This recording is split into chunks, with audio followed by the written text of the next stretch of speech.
भगवान बुद्ध अपने शिष्य आनंद और स्वास्थ्य के साथ एक गांव से गुजर रहे थे। चलते चलते वे एक छायादार वृक्ष के नीचे विश्राम करने के लिए रुके ही थे कि अचानक एक व्यक्ति उनके पास आया। वह बड़ा ही उत्सुक और जिज्ञासु लग रहा था। उसने झुककर प्रणाम किया और फिर सीधे सवाल किया, हे बुद्ध, क्या आप ईश्वर हैं? बुद्ध शांत रहे।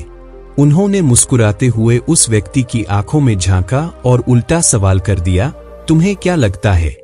वह व्यक्ति आत्मविश्वास से बोला, मुझे तो लगता है कि आप ईश्वर ही है।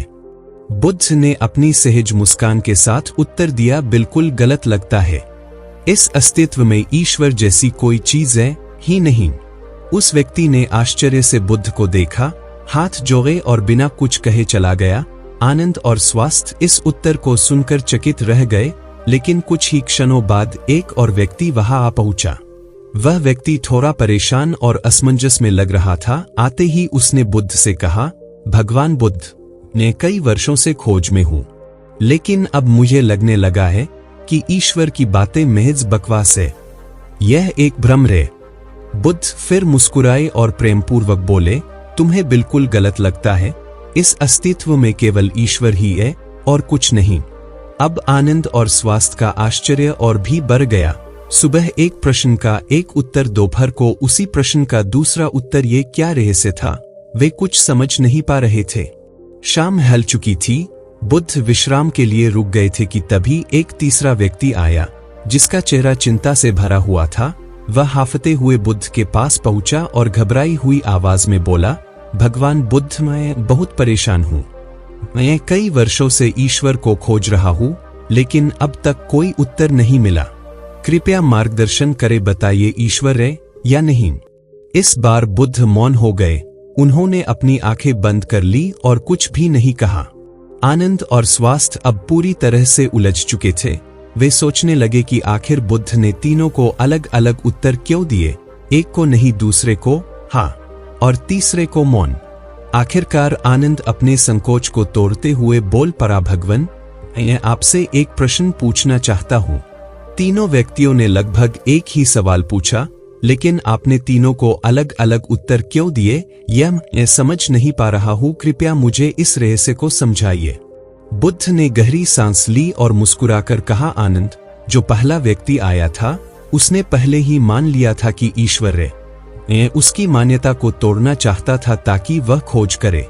सत्य को जानने की यात्रा तभी शुरू होती है जब कोई व्यक्ति अपने पहले से बने विचारों को छोड़ता है। जो दूसरा व्यक्ति आया था उसने मान लिया था कि ईश्वर एक छलावा है। मैंने उसकी धारणा को भी मिटा दिया ताकि वह भी खोज करे। और जो तीसरा व्यक्ति आया था वह अभी संशय में था। वह सच में खोज रहा था, इसलिए मैं मौन रहा।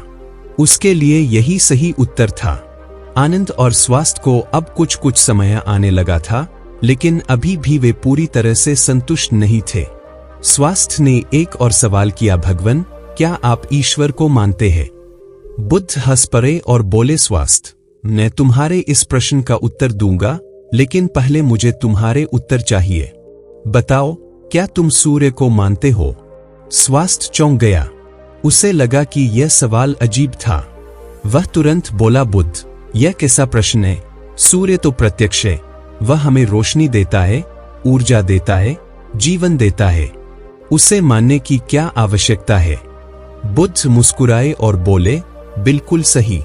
जब कुछ प्रत्यक्ष होता है तो उसे मानने की जरूरत नहीं होती, लेकिन जब कुछ प्रत्यक्ष नहीं होता तो तुम्हारे मन में संदेह उठता है, और यही संदेह तुम्हें खोज की ओर ले जाता है। ईश्वर कोई ऐसी चीज नहीं जिसे तुम मान सको, उसे केवल जाना जा सकता है। जो केवल मानते हैं वे सत्य से दूर रहते हैं, और जो खोजते हैं वे अंततः सत्य को पा लेते हैं। अब स्वास्थ्य पूरी तरह से उलझ चुका था। उसने कहा, भगवान, लेकिन मैं ये कैसे जान सकता हूं कि ईश्वर है या नहीं? बुद्ध ने हल्की मुस्कान के साथ उत्तर दिया, स्वास्थ्य, यह सवाल तुम्हें खुद से पूछना होगा। जब तुम स्वयं को जान जाओगे तभी तुम ईश्वर को भी जान पाओगे। फिर अगले दिन सुबह वही व्यक्ति जिसे बुद्ध ने मौन उत्तर दिया था वापस आया। वह बहुत उत्सुक था। उसने कहा, हे बुद्ध, मैं ईश्वर की खोज में वर्षों से भटक रहा हूं, मैंने कई तीर्थ किए, मंदिरों में पूजा की, बड़े बड़े अनुष्ठान किए, लेकिन मुझे ईश्वर नहीं मिला। कृपया मेरी सहायता करें। बुद्ध बोले, तुम्हें जो खोज रहा हो उसे कहाँ कहाँ खोजा? वह बोला, मैंने मंदिरों में, तीर्थों में, ग्रंथों में, गुरुओं के प्रवचनों में हर जगह खोजा। बुद्ध मुस्कुराए और बोले, मेरा एक मोती खो गया है, क्या तुम उसे खोज सकते हो? वह व्यक्ति बोला, बिल्कुल, मैं अभी खोजता हूं। वह व्यक्ति मोती ढूंढने लगा, लेकिन बहुत देर तक खोजने के बाद निराश हो गया। वह बुद्ध के पास आया और बोला, भगवान, मुझे आपका मोती नहीं मिला। बुद्ध बोले, क्या तुम जानते हो कि वह मोती कहाँ खोया था? वह व्यक्ति बोला, आपको खुद भी नहीं पता कि वह कहाँ खोया था। बुद्ध मुस्कुराकर बोले, मोती मेरी कुटिया में खोया था। अब वह व्यक्ति चिढ़ गया और बोला, तो फिर आप इसे बाहर क्यों खोज रहे थे? वह तो कुटिया में ही मिलेगा। बुद्ध बोले, यही तो मैं तुम्हें समझाना चाहता हूँ। जिसे तुम बाहर खोज रहे हो वह तुम्हारे भीतर ही है, लेकिन तुमने कभी अपने भीतर झांककर देखा ही नहीं। वह व्यक्ति चौंक गया। उसने पहली बार अपने भीतर झांकने का विचार किया। बुद्ध ने कहा, अपनी आंखें बंद करो, शांति से बैठो और अपने भीतर खोजो। उस व्यक्ति ने अपनी आंखें बंद की। कुछ क्षण बाद उसने कहा, मुझे कुछ अजीब महसूस हो रहा है। पहले मेरी सांसें सबसे करीब लगी, फिर दिल की धड़कन, लेकिन फिर सब दूर होता चला गया। मुझे लगा कि मैं कहीं नहीं हूं, फिर भी हूं। बुद्ध मुस्कुराए और बोले, अब तुम सही दिशा में बढ़ रहे हो। उस व्यक्ति की आंखों में आंसू थे।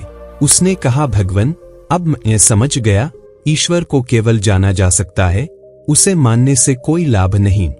बुद्ध ने सिर हिलाया और बोले, और जब तुम उसे जान जाओगे तो तुम उसे किसी और को बता नहीं पाओगे, लेकिन तुम दूसरों को भी उसकी खोज में मदद कर सकोगे।